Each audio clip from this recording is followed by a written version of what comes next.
Hello everyone, बात Canada study visa की करें तो एक तो बहुत खास रहता है कोर्स सिलेक्शन और दूसरा सबसे बड़ा सवाल स्टूडेंट्स का रहता है प्रोविंस सिलेक्शन। तो आज हम इसी पर बात करने जा रहे हैं कि अगर आप कनाडा स्टडी वीज़ा का मन बना रहे हैं तो किन किन बातों का ध्यान रखते हुए आपको प्रोविंस की सिलेक्शन करनी चाहिए। ये नहीं सोचना चाहिए कि हमारा कौन सा रिश्तेदार कहाँ पर है, हम कहाँ जाकर रह सकते हैं, हमें कोई परेशानी नहीं आएगी। आपने जहाँ भी जाना है आपको ये ज़रूर देखना चाहिए कि आगे चलकर हमें अच्छी अपॉर्चुनिटीज़ कहाँ मिलेंगी। बहुत सारी क्वेरीज कई बार ओंटारियो के लिए, ब्रिटिश कोलंबिया के लिए, लेकिन आपकी प्रोफाइल के अकॉर्डिंगली आखिर कौन सी प्रोविंस जो है बेस्ट सुटेबल रह सकती है, इसी पर पूरी जानकारी आज आपके साथ शेयर करेंगे। और ये पूरी जानकारी आपके साथ शेयर करने जा रहे हैं स्टडीज केयर एजुकेशन के ब्रांच हेड अनीता भंडराल जी हमारे साथ हैं। बहुत बहुत स्वागत है जी।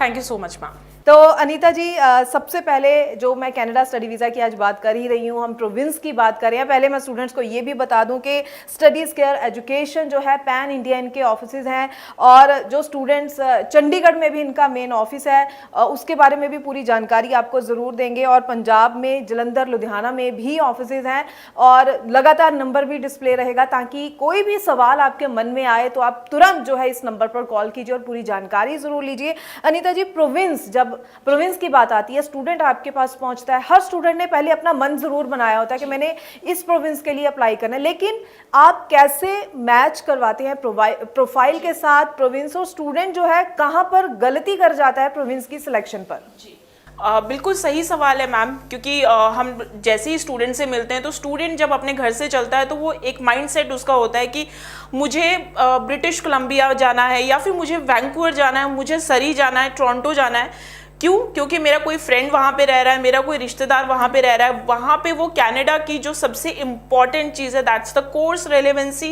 That is the progression on your course, कि आपके कोर्स में इसमें प्रोग्रेशन है, और that is the most important कि आपको इस पर्टिकुलर कोर्स में जॉब अपॉर्चुनिटीज़ है या नहीं है। वो सारी चीज़ों को भूल के वो सिर्फ इस चीज़ पे फोकस करता है कि मेरा रिलेटिव यहाँ पे रह रहा है और मुझे इसी कोर्स में, इसी कॉलेज में जाना है, बस जो मर्जी प्रोग्राम है आप बस अप्लाई करवा दो, चाहे वो मेरे रेलिवेंट है या नहीं है। तो ये बहुत बड़ी गलती है स्टूडेंट्स, ये चीज़ का आपको बहुत ज़्यादा ध्यान रखना है। हमें प्रोविंसेस को समझना पड़ेगा। अभी आप लोगों ने बहुत सारी सोशल मीडिया में भी एक चीज़ ऑब्जर्व कर रखी होगी कि बहुत सारी न्यूज़ आ रही है कि कनाडा में जॉब्स की कमी है। उसका भी एक मेन रीज़न क्या है वो भी मैं आपको इसी शो के माध्यम से आप सबको बताना चाहती हूँ। बेसिकली हर प्रोविंस में कोर्सेज का अपना एक मतलब है। लेट सपोज अगर आप ओंटारियो जा रहे हो तो we know Ontario, Ontario is known for the technical education. हम ओंटारियो को एक टेक्निकल हब भी कहते हैं। अगर आपने कभी भी कनाडा में R&D कर रखी होगी, if you are planning to apply in Canada, तो आपने ओंटारियो में कोर्सेज नोटिस किए होंगे, programs related computer system technician, mechanical engineering technician, electromechanical engineering technician, something related to the technical.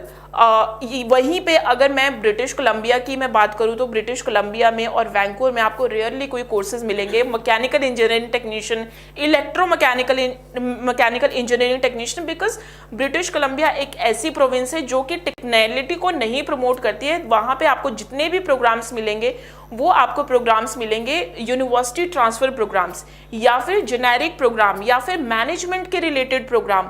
अब लेट सपोज आपकी प्रोफाइल सूटेबल है किसी technical course के लिए, क्योंकि कनाडा एक ऐसी डेस्टिनेशन है जहाँ पे कोई इंटरव्यू नहीं आपका होगा, अगर होगा वो भी बहुत रेयर। आपका जो आपकी प्रोफाइल, आपका जो एरिया ऑफ इंटरेस्ट देखा जाएगा वो आपकी मार्कशीट, आपके स्कोर्स, आपका IELTS को देख के देखा जाएगा। SOP हम ज़रूर भेजते हैं, लेकिन जो सबसे इम्पॉर्टेंट रोल प्ले करता है वीज़ा में दैट इज़ योर कोर्स।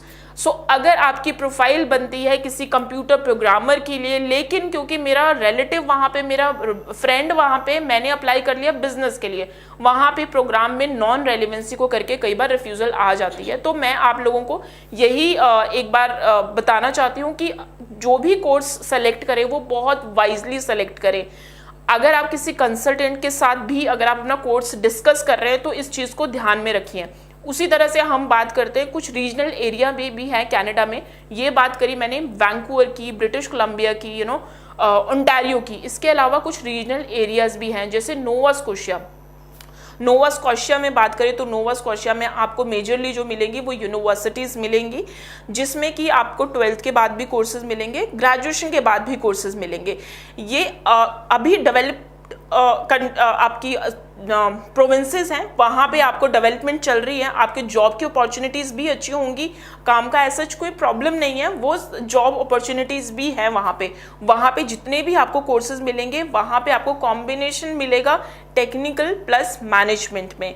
बात करते हैं न्यू ब्रंसविक की। न्यू ब्रंसविक में भी इस टाइम पे बहुत ज़्यादा जो कोर्सेज हैं वो बहुत पॉपुलर हैं, वहाँ पे भी दोनों ही आपके मैनेजमेंट प्लस टेक्निकल वाले कोर्सेज मिलेंगे। लेकिन अगर आप ब्रिटिश कोलंबिया एंड ओंटारियो को कंपेयर कर रहे हो, दोनों ही चीज़ें बहुत ज़्यादा डिफरेंट है, क्योंकि अब इंटरनेशनल कैपिंग भी लग चुकी है और अब एक प्रॉपर कोटा भी है हर प्रोविंस का, तो उसके आप प्रोग्राम रेलेवेंसी का अब खास ध्यान रखें। इसके अलावा अगर आपको कोई भी आपको जानकारी चाहिए अपने कोर्स के रिलेटेड, आप जो नंबर स्क्रीन पे आपको दिख रहा है, you can call us and you can discuss your profile according. Anita ji, आप ज़रूर अपने चंडीगढ़ ऑफिस के बारे में भी स्टूडेंट्स को ज़रूर बताइए, जब स्टूडेंट आपके पास आना चाहे पूरी जानकारी के लिए कौन कौन से डॉक्यूमेंट्स भी ज़रूर लेकर आए, और क्या किस तरह से आप क्या ऑनलाइन भी स्टूडेंट को काउंसलिंग देते हैं, आप पूरा अपना चंडीगढ़ ऑफिस के बारे में भी ज़रूर बताइएगा।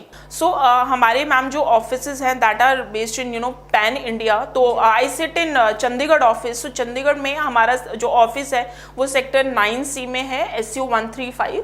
वहाँ पे आप आके आप विजिट कर सकते हैं। जब भी आप प्रोफाइल असेसमेंट के लिए आए तो मेक श्योर आप अपने सारे डॉक्यूमेंट्स, आपके एकेडमिक्स एंड आइल्स वो खास कर लेके आए, सो दैट हम वन गो में ही आपके असेसमेंट करके आपकी एप्लीकेशन अप्लाई करें।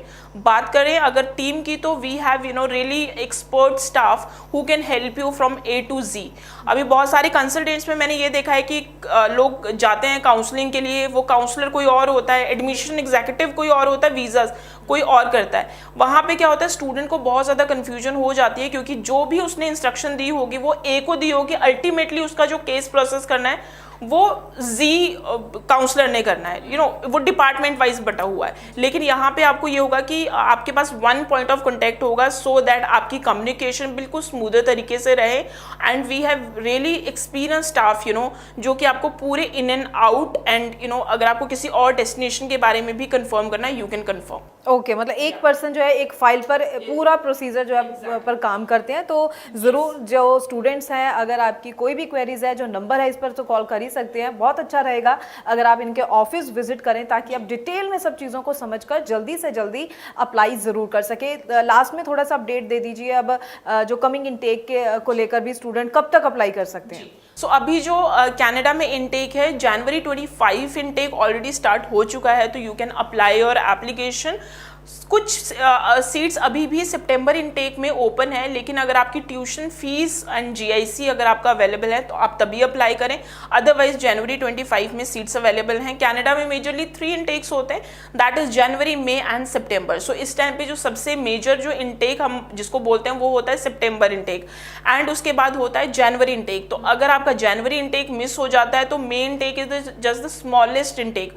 सो उसके बाद आपका जो इनटेक रहेगा सीधा ही सितंबर इनटेक रहेगा। तो make sure if you are ready with your documentation, if you are ready with your each and everything, you should apply your application as soon as possible.